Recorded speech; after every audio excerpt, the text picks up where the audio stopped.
Sino ka ba? Saang departamento ka galing? Ang Tidente Zoo. Hindi namin siya mapigilan. Lumabas na kayo. Opo. Zhu Huaqiang. Kumpanya ko ito. At hindi ito ang iyong grupong zoo. Lalong hindi ito lugar para magkalat ka. Isa pa, huwag mo na akong padalhan ng bulaklak. Sinabi ko naman sa iyo, na may gusto na akong iba. Talaga ba? Ayaw mo akong makita. Pero kapag ang lalaking ito, ang bilis mo ah. Tatanungin kita ulit. Sino siya? Asawa niya ako. Sino ka ba? Ang lakas ng loob mong landiin ang asawa ko. Si Zhu Huaqiang ay hindi basta-basta binabangga. Pero, tutal gusto mong magpanggap na Xiao Shu. Gagawin na lang kitang panangga. Para maranasan mo ang hirap. Asawa ko. Bata. Si Xiang Wan ay hindi. Para sa iyo, kung marunong kang umintindi, umalis ka na ngayon din. Pinapaalis mo ako. CJ. Ipakita mo nga sa akin kung paano. Hindi ko akalain na ang nagpapanggap na Xiao Shu na ito ay may ibubuga pala. Baka bugbugin niya ng malala si Zhu Huaqiang. Itigil niyo yan. Zhu Huaqiang, umalis ka na. At huwag mo na. Akong guguluhin ulit. Mo Xiang Wan, naghirap ako sa panliligaw sa iyo ng 3 taon. Akala mo ba ang paghanap ng palamuning lalaki ay makakatakas ka na sa akin? Sinasabi ko sa iyo, hindi pwede. Mga tauhan, kunin niyo siya at bugbugin ng 3.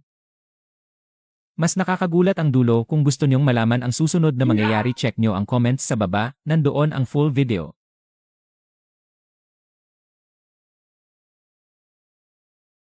Gusto mo akong tapusin? Ako? Wala. Nabulol lang ako. Nauutal ka pa ba? Kapag nabulol ka pa gagamutin kita. Hindi na. Kuya, kaya ko nang gamutin ang sarili ko. Tara na. Tara. Sinasabi ko sa iyo.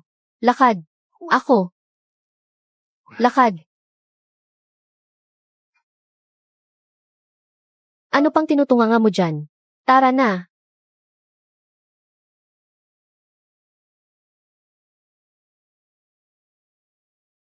Anong ginagawa mo? Sa gitna ng araw. Ano pa bang gagawin ko? Nagutom ako. Tingnan mo, tinulungan kita. Nasolusyonan ang ganoon kalaking problema. Hindi mo ba ako ililibre ng masarap na pagkain? Magaling naman pala siyang kumilos. Mabuti na rin ito. Sakto pagkatapos niyang uminom ng alak. Maybe verify ko. Kung siya ba talaga si Xiao Shu? Mo Xiang Wan, ikaw ang nagtulak sa akin sa ganito. Hintayin mo lang na. Mapilay ko ang palamuning lalaking iyon. Ngayong gabi, sisipingan na kita. Ahu, ngayon din. Mismo, magdala ka ng mga tao dito. Oras na ng kainan. Saan mo ako ililibre ng inuman mamaya? Kakabalik ko lang ng bansa. Zhu Huaqiang, anong ginagawa mo dito? Anong ginagawa ko? Sinaktan ako ng cute na lalaking ito. Ipapaalam ko sa kanya ngayon kung gaano ako kalupit. Ang kapal ng mukha mo. Hindi ka ba natatakot? Saan ako matatakot? Mo Xiang Wan, hindi lang siya ang tuturuan ko ng leksyon ngayon. Ngayong gabi, sisipingan pa kita. Ikaw, sabihin mo, kapag may nangyari na sa atin. Sa akin na mapupunta ang kumpanya, hindi ba?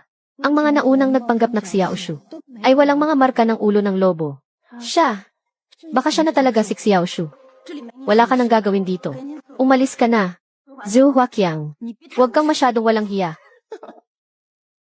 Sige, mura pa. Sabihin mo na lahat ng gusto mong sabihin.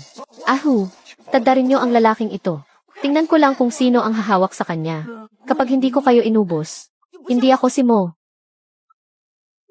Bitawan mo ako. Ito ang napapala ng mga bumabangga kay Kuya Qiang. Kahit na isa kang henyo o isang masungit na presidente, pareho lang ang kahihinatnan niyo ngayon.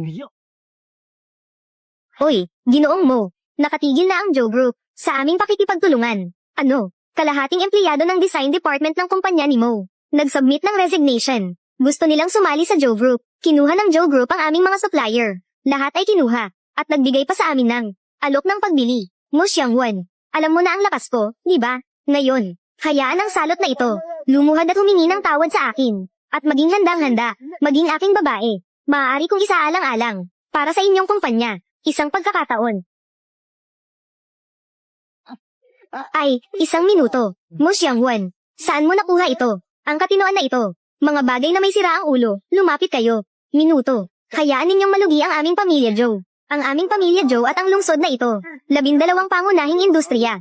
Lahat ay may napakaraming koneksyon. Huwag sabihin na hayaan kaming malugi, kahit nagalawin nila kami. Tanungin mo kung may lakas ng loob sila. Dati, hindi sila naglakasloob. Iyon ay dahil hindi ako dumating. Ngayon na nandito na ako, naglakasloob na sila. Joe Hacheng, hindi kami makikipagkompromiso. Huwag kang mangarap ng gising. Ayos. Mas mabuting masira gaya ng Jade. Hindi para